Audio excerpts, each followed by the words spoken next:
I'm K2's Jason Nguyen, live at the International School in Southwest Portland. This is the dumpster that firefighters say caught fire earlier this morning and has closed school for preschoolers at the International School. Firefighters say that fire shot right up the backside of the building, causing some serious issues to this electrical box and the power line that's above.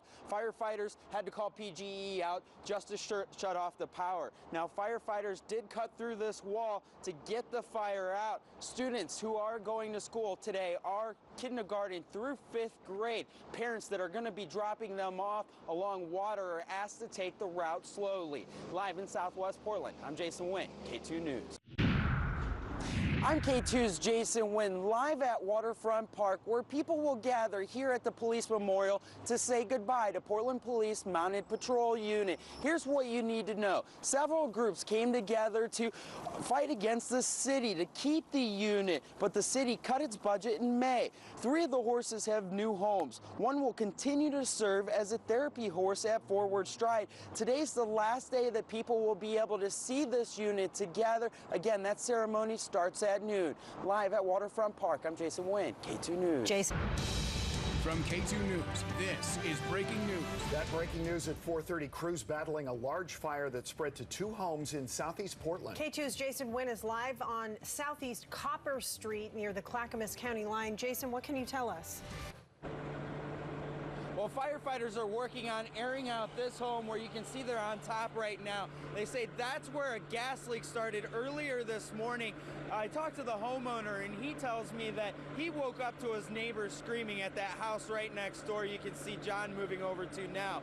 He says that they were screaming and that's when he noticed the fire. He said within minutes that fire jumped over to his house where that gas leak had started, but that's all sealed off right now. Now firefighters, they're still working on putting out some of this stuff here with the hot spots. They had some obstacles that they had to deal with electrical lines and everything else because one of them fell and started arcing.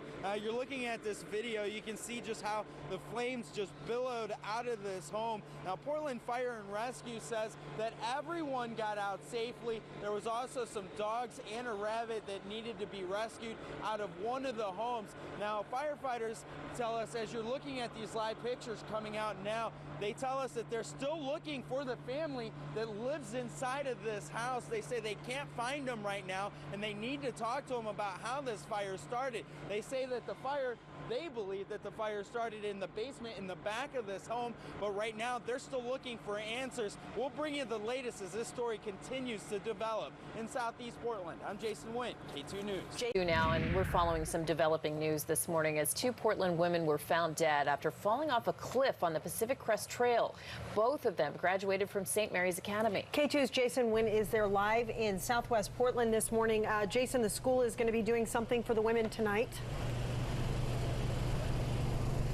Yeah, tonight at 7 o'clock, right through these doors in the school auditorium, people will be gathering for a prayer service for Emily Lang and Emma Place. Both graduated from here in 2016. The women just finished their first year at college. Clackamas County deputies say that the 2 were camping near a waterfall close to the Pacific Crest Trail in between Paradise Park and Timberline Lodge. Emily and Emma were found Saturday night just before 6 o'clock by a pair of hikers. Deputies say they fell 150 feet off a cliff and they're looking for anyone with any information about that to come forward. Emma spent the summer working at the Cascades Camp and Conference Center in Washington, where the director says she made a big difference in the community. She just was full of life and joy. She always had a smile on her face. She's definitely been like that since day one coming to camp. She's been young and energetic and full of life. Now, we're told that Emily and Emma were doing what they loved the most, being outdoors and having fun. The school issued this statement on Facebook in part, "May the peace of the Lord be with us all, and especially bless the families of Emily and Emma with courage and grace." Again, that prayer service will begin tonight at 7 in the school auditorium. Live in Southwest Portland, I'm Jason Nguyen, K2 News.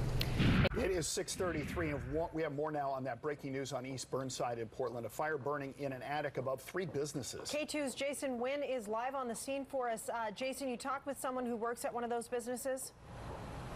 Yeah, I talked to a dishwasher that works right here at the Sizzle Pie. His name's Andrew Stewart, and he tells me that a man walked inside of the door right here and then acted like he knew what he was doing. Employees didn't recognize him, so they asked the man to leave. And that's when Stewart tells me that man began to get very agitated. He says he began banging on the windows and started screaming at them, and employees called police. And within minutes, police arrived, and there was another problem.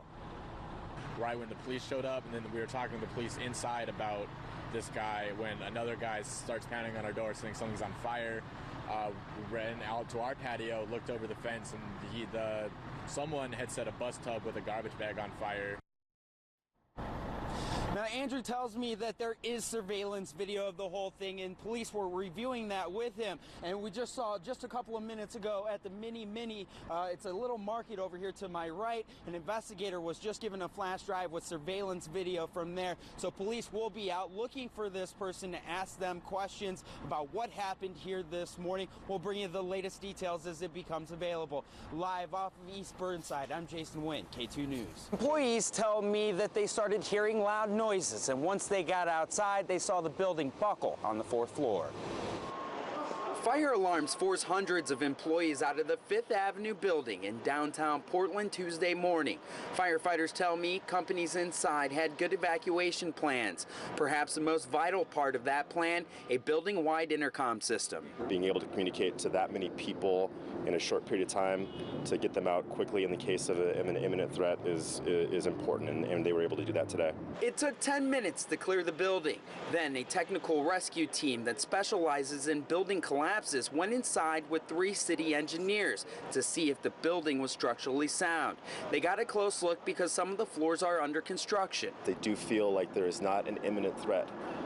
They do feel like that the damage you're seeing on the outside of the building is it's exterior, it's a facade portion of the building, and we do not feel like this building is going to collapse. In the afternoon, employees were allowed to go in and gather their things. As a precautionary measure, they're going to have the building put scaffolding all the way around the sides, and that's why the sidewalks are closed off right now.